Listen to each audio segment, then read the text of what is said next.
할렐루야. 하나님의 크신 사랑이 이 새벽에 우리 가운데 가득한 줄 믿습니다. 오늘 우리는 사사기 10장 6절로 11장 3절의 본문을 통하여 하나님 보시기에 좋은 대로 행하소서라는 제목으로 말씀을 함께 나누도록 하겠습니다. 오늘 본문은 이스라엘의 8번째 사사 입다에 관한 말씀입니다. 입다의 출생을 먼저 살펴보면 그의 아버지는 길르앗입니다. 길르앗은 므낫세 지파에 속한 길르앗 족속을 가르치는 명칭이기도 하며 이름이기도 합니다. 그래서 입다의 아버지 길르앗은 므낫세 지파에 속한 길르앗 족속의 사람이었고 조상의 이름을 그대로 받아서 길르앗이라고 불렀습니다.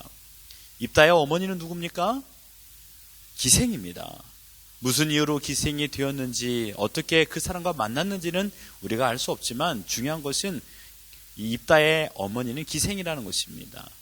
당시 기생은 가장 천대받는 사람이었습니다. 기생의 아들로 태어났다는 이유로 사랑을 받지 못했고 2절에 보면 길르앗의 아내도 그의 아들들을 낳았더라. 그 아내의 아들들이 자라매 입다를 쫓아내매라고 말하고 있습니다. 입다는 한동안 아버지와 함께 살았던 것이 분명합니다. 얼마나 많은 눈치와 모욕을 받으며 살았겠습니까?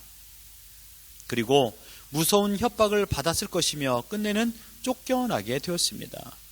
이후의 삶은 불보듯 뻔합니다. 3절을 보면 이에 입다가 그의 형제들을 피하여 돕당에 거주하며 잡류가 그에게 모여와서 그와 함께 출입하더라.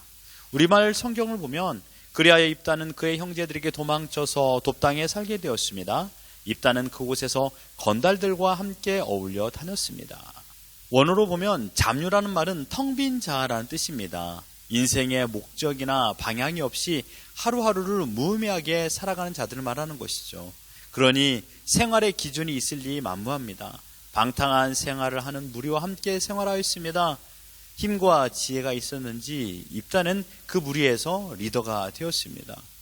그런데 하나님께서 입다를 어떻게 부르고 계십니까? 오늘 본문에 보면 기생의 아들, 방탕한 생활을 하는 건달, 하지만 그를 불렀을 때 큰 용사라는 호칭으로 부르십니다. 1절에 길르앗 사람 입다는 큰 용사였으니.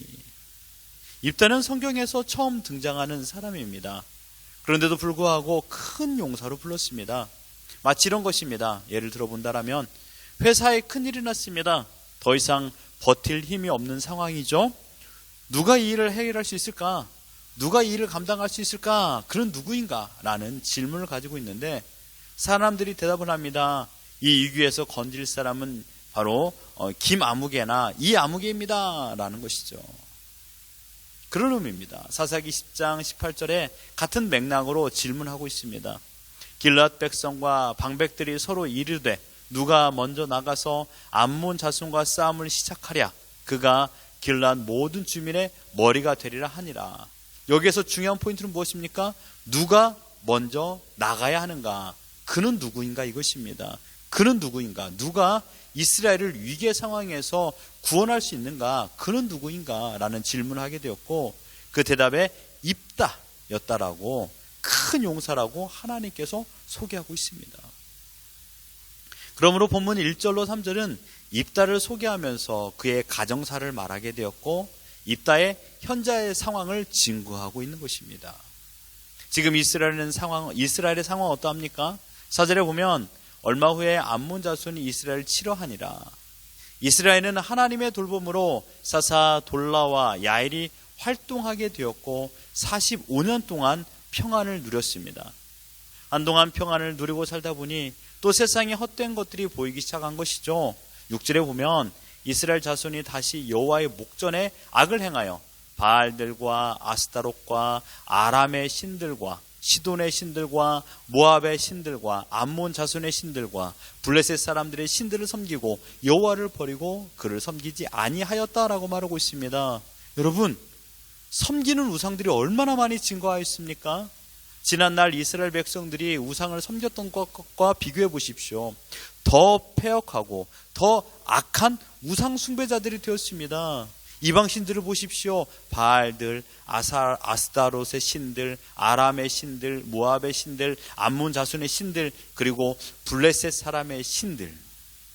이스라엘 전 백성이 지금 우상 숭배에 미쳐버렸고 하나님을 섬기는 신앙을 완전히 포기하고 있었으며 세상의 이방 신들을 섬기게 되었던 것입니다. 이로 인하여 13절을 보십시오. 너희가 나를 버리고 다른 신들을 섬기니 그러므로 내가 다시는 너희를 구원하지 아니하리라. 다시는 너희를 구원하지 아니하리라. 이스라엘은 어려움 속에서 하나님께 기도하며 도움을 간구했습니다. 10절에 보시면 이스라엘 자손이 여호와께 부르짖어 이르되, 이스라엘 백성이 간구했어요. 그러함에도 불구하고 하나님은 다시는 구원하지 않겠다라고 말씀하셨습니다. 왜 그랬을까요? 그 이유는 이스라엘 백성이 온전한 회개를 하지 않았기 때문입니다. 회개는 자신의 잘못을 고백하는 것으로 끝이 아닙니다. 자신이 무엇을 잘못했는지를 깨닫고 그 죄를 고백하는 것은 1차적 회개죠. 더 중요한 것은 고백이 아니라 행동의 변화라는 것입니다. 말의 변화가 아니라 행동의 변화라는 것이죠. 회개는 메타노니아라는 뜻입니다. 단어입니다. 메타노니아. 그 뜻은 마음의 변화입니다. 마음의 변화는 언제나 행동의 변화로 이어지게 되어 있다는 것이죠. 이것이 진정한 회개입니다. 입술의 회개가 진정한 회개가 아니라 행동의 회개가 나타낸다는 것입니다. 하지만 이스라엘 백성은요, 입술의 회개는 있었지만 행동의 회개가 수반되지 않았기 때문에 완전한 회개라고 말할 수가 없는 것입니다. 버려야 할 것과 끊어야 할 것이 무엇인지를 알았다라면 그대로 행하여 버리고 끊어야 됩니다. 하나님께서는 지금 이스라엘의 애통하는 기도가 진정한 회개가 아닌 것을 알고 있었습니다. 그래서 내가 다시는 너희를 구원하지 아니하리라 라고 하셨습니다. 그렇다면 이스라엘이 받은 고난의 상황은 어떠합니까? 7절을 보실까요?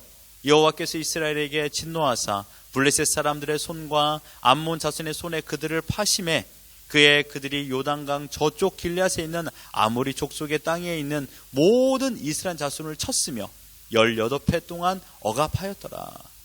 이중 압제를 받았습니다. 이전에 이스라엘이 하나님을 배교했을 때는요, 하나의 이방 민족의 압제를 받았습니다. 그런데 이번에는 블레셋 사람들과 암몬 자손 이 두 개의 이방 민족에게 무려 18해 동안 압제를 당했습니다. 가장 극악한 우상 숭배를 했던 이스라엘에게 하나님께서는 강도 높은 징계를 내렸었던 것이죠. 이 징계의 도구로 쓰임받은 암몬과 블레셋이 이후 등장하는 입다와 삼손 두 명의 사사들이 큰 전쟁을 치르게 되는 것으로 말씀을 이어집니다. 무려 18년이라는 시간 동안 받은 징계에 이스라엘 백성들은 비로소 온전한 회개를 하게 됩니다. 15절 보시면 이스라엘 자손이 여호와께 여쭈되 우리가 범죄하였사오니 주께서 보시기에 좋은 대로 우리에게 행하시려니와 오직 주께 구하옵나니 오늘 우리를 건져내시옵소서. 이스라엘은 완전 바닥을 경험하게 된 것입니다. 깊은 슬럼프에 빠진 것이죠. 이 바닥을 경험함으로 말미암아 자신들의 정체성을 다시금 깨닫게 되었고 이스라엘의 문제가 무엇인지를 보게 된 것입니다. 여러분, 그들의 기도를 보십시오. 무작정 구원을 해달라는 것이 아니었습니다. 때를 쓰는 기도가 아니었습니다. 예전의 기도는요, 너무 힘들고 고달프니까 드리는 기도였습니다. 그저 우는 것뿐이 없었죠. 그런데 그들의 기도가 어떻게 바뀌었습니까? 주께서 보시기에 좋은 대로 우리에게 행하시옵소서. 하나님의 주권을 인정했습니다. 하나님께서 행하시는 섭리대로 우리가 순종하겠습니다 라는 고백입니다.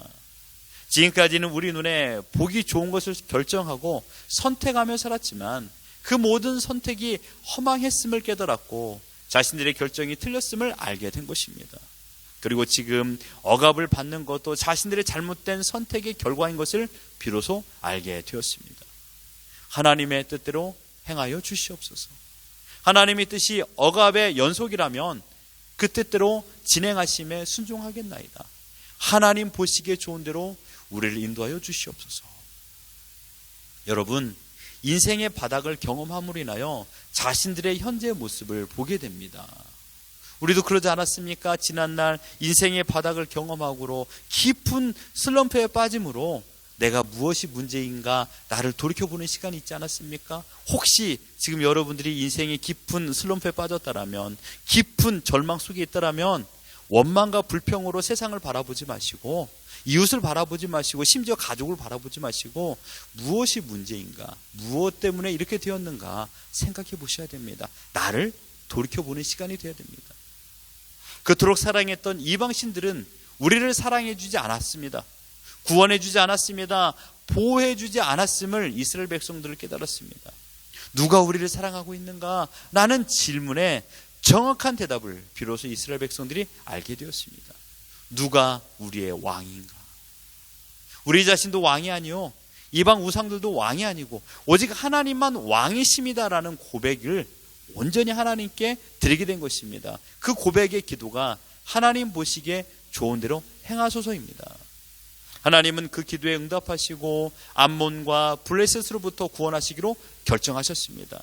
그리고 암몬의 손에서 구원해 주시기 위하여 세운 사람이 바로 오늘 본문의 입다입니다. 사랑하는 성도 여러분, 오늘 우리는 이스라엘 백성들이 고난 속에서 진리를 깨달은 것을 묵상하게 되었습니다. 인생의 바닥을 경험해야 내가 누구이며 지금 서 있는 이 자리가 어떠한 곳인가를 알게 되고 이 모든 것을 주관하신 분이 하나님임을 바로 깨닫게 됩니다. 그리고 하나님을 온전히 신뢰하는 기도는 한탄의 기도가 아닙니다. 애통으로 기도하는 것은 좋으나 삶이 너무 힘들어서 신세 한탄의 기도는 온전한 기도가 아닙니다. 하나님의 주권과 하나님의 섭리를 고백하는 기도를 드리게 되는 것이죠. 하나님 보시기에 좋은 대로 행하소서. 여러분, 가난이 좋은 사람이 어디 있겠습니까? 몸이 아픈 상태를 즐기는 사람이 어디 있겠습니까?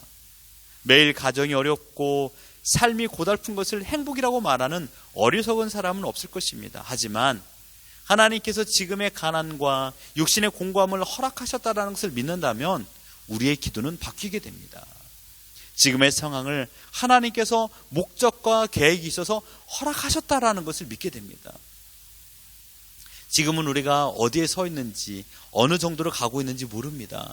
하지만 수년이 지나고 10년이 지나고 나서 우리는 깨닫게 됩니다.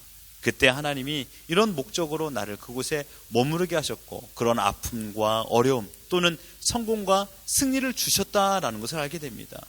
마치 목적지를 가는 사람이 방향을 모르고 내비게이션만 보고 운전하듯이 지금 우리는 목적지에 가는 그 길목에 서 있는 것입니다. 우리는 지난날 그러한 경험을 숱하게 해봤습니다. 인생은 내가 원하는 대로 사는 것이 아닙니다. 하나님께서 보시기에 좋은 대로 살아야 됩니다. 입다가 기생의 아들이었지만 하나님의 목적이 있어서 그를 사사로 부르셨습니다. 그 또한 하나님 보시기에 좋은 대로 행하신 것입니다. 오늘 지금의 상황을 내가 나의 시선으로 판단하면 힘듦 그 자체입니다. 그러나 하나님의 목적과 계획, 하나님 보시기에 좋은 대로 허락하셨다라는 것을 믿는다라면 지금의 상황을 원망과 불평으로 반응하지 않는 것입니다. 하나님께서 인도하심을 소망하며 살아가는 것입니다. 바다 밑에 거해도 하늘 위에 거한다 하더라도 그 어디든 하나님께서 다스리는 곳입니다. 어디를 가든지 하나님의 통치 영역입니다. 높은 곳이 거친 들이 초막이나 궁궐이나 내주 예수 모신 곳이 그 어디나 하늘나라. 오늘 부른 찬양처럼 어디든 하나님의 통치 영역에 있습니다. 오늘도 우리는 내 뜻이 아닌 하나님의 뜻에 하나님 보시기에 좋은 대로 우리는 살아야 됩니다. 내 자신을 신뢰하지 마십시오. 오직 하나님만을 신뢰하며 하나님의 뜻 안에서 부르신 그 자리에서 허락하신 영역에서 최선을 다하며 믿음으로 살아가는 것이 우리의 사명인 줄 믿습니다. 지금 여러분의 상황은 하나님 보시기에 좋은 것입니다. 원망하지 마십시오. 이제 하나님의 뜻이 있는 줄 믿습니다. 그 뜻 안에서 최선을 다하며 오늘 살아가는 우리 모두가 되기를 예수 그리스도 이름으로 축원합니다.